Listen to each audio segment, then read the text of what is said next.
Pushpa 2 the rule সিনেমাটির trailer দর্শক মহলে ব্যাপক সাড়া ফেলেছে। প্রথম কিস্তির পর আল্লু অর্জুনের ভক্তরা অপেক্ষায় ছিলেন কবে আসবে দ্বিতীয় কিস্তি। সবাই অধীর আগ্রহে অপেক্ষা করছিলেন সিনেমাটি মুক্তির। অবশেষে আগামী 5 ডিসেম্বর মুক্তি পাবে পুষ্পা দ্য রুল।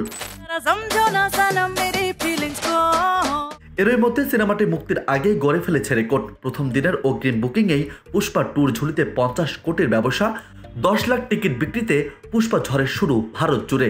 এছাড়া চলচ্চিত্রটি বিশ্বজুড়ে 12,000 স্ক্রিনে একযোগে মুক্তি পেতে যাচ্ছে।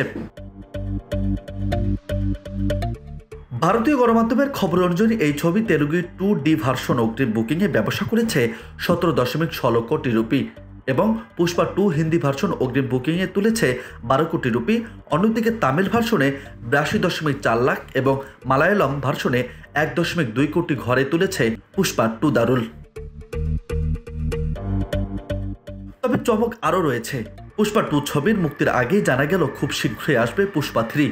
রেসুল পুকুট্টির একটি ছবি পোস্ট করার পরে এ খবর প্রকাশ্যে আসে। তার যে ছবিটি পোস্ট করেছেন তার ব্যাকগ্রাউন্ডে স্পষ্ট হয়েছে পুষ্পা 3 এর পোস্টার।